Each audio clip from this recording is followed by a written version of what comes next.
Bonjour, mesdames, messieurs. Je pense que ça va bien. Simon Brière, stratège de marché d'RGO Canada. On est le 16 mai. Je regarde avec vous un petit peu là, les statistiques d'inflation qu'on a eues aux États-Unis cette semaine. C'était mardi, 3,4. Je regarde l'IPC, l'indice des prix à la consommation, là, plus pour la consommation, non, la production industrielle, plus l'IPC. 3,4. Ça a été bien dans l'ensemble. Je pense que les attentes et il y avait peut-être des craintes que l'inflation soit persistante encore plus que ça.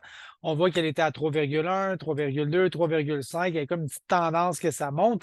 Finalement, 3,4. Ça a été pas si pire, disons. Ça donnait confiance que l'inflation commence à être de plus en plus maîtrisée, quoique on voit qu'on est vraiment encore loin de la cible de 2. Oui, les 8-9 d'il y a 2 ans, en 2022, derrière nous. On n'arrive pas ou on arrive difficilement à revenir à cette cible de 2. Malgré tout, les indices boursiers ont aimé la donnée qu'il n'y avait pas une accélération rapide de l'inflation. Je regarde le S&P qui est rendu à 5300 points, des records. D'ailleurs, c'est un niveau record assez unanime. Le Dow Jones touché 40 000, S&P, nouveau record cette semaine et Nasdaq. Donc, les indices boursiers, de manière générale, vont très bien. On voit la pandémie, le retour. Les indices boursiers vont très bien niveau record, c'est ce que j'essaie de dire. Ça, c'est pour maintenant. On va voir pour le futur.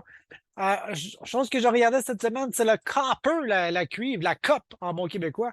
A été 5 la livre, donc des niveaux assez élevés. Même là, je pense que c'est un niveau record pour le cuivre.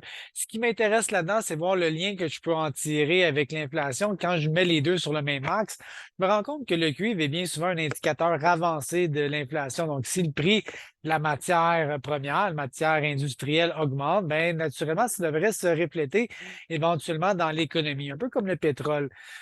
Aujourd'hui, le QI va vraiment augmenter beaucoup depuis le début de l'année, 5 la livre, tandis que l'inflation est relativement faible.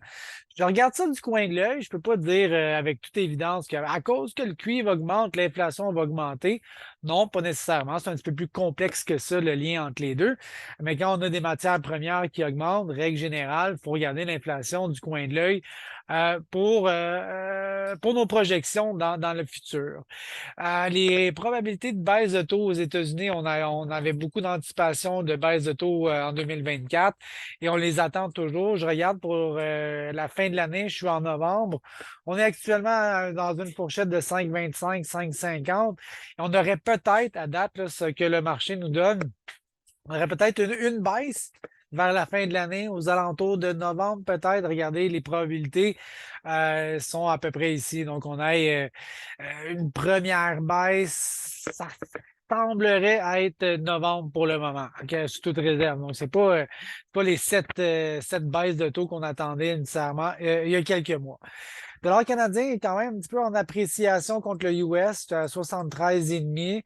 Je m'attends qu'il demeure relativement faible, sauf que j'ai un petit peu d'indications positives. J'ai des croisements MACD ici, un petit peu d'analyse technique légèrement positive sur le dollar canadien. Donc, je regarde quand même sur le coin de l'œil, même si je ne m'attends pas à ce que l'économie canadienne soit performante au point d'avoir un taux de change beaucoup plus élevé. Je pense qu'on va rester relativement faible. Cette fourchette-là, dans 75-72, c'est une fourchette qu'on a depuis presque 2 ans. Donc, je pense qu'on va rester à l'intérieur de ça. Selon moi, on va rester faible. N'empêche, des fois, on a des petites surprises qu'on ne peut pas prévoir.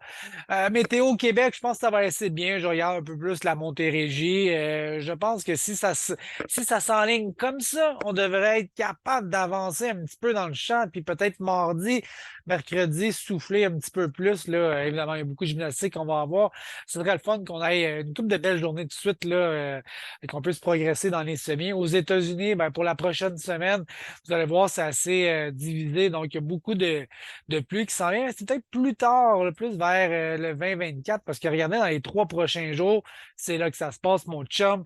Ça va semer à côté le plus possible avant de retrouver peut-être un petit peu plus de pluie vers la fin de la semaine prochaine. Donc, beaucoup, beaucoup de travail va être fait entre le 17 et le 20 mai. Ça, c'est en vendredi. Donc, en fin de semaine, là, ça va rouler full pin. Le blé ici, je regardais le blé parce qu'il y avait la tournée des grandes cultures, si on veut, version blé aux États-Unis. Donc, à date, ce qu'on a entendu aujourd'hui, c'est que le blé avait un bon potentiel de rendement. OK? Je regardais les conditions du blé, ont été relativement bonnes.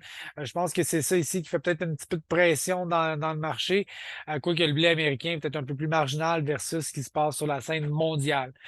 Sinon, ben, mes journées sont assez occupées le matin, puis à matin, parce que le reste de la journée, ben, si vous avez des foursomes de golf, appelez-moi. C'est ça. Fait que voilà pour aujourd'hui. Je vous souhaite bonne fin de journée, bonne semaine. À la prochaine. Salut, bye.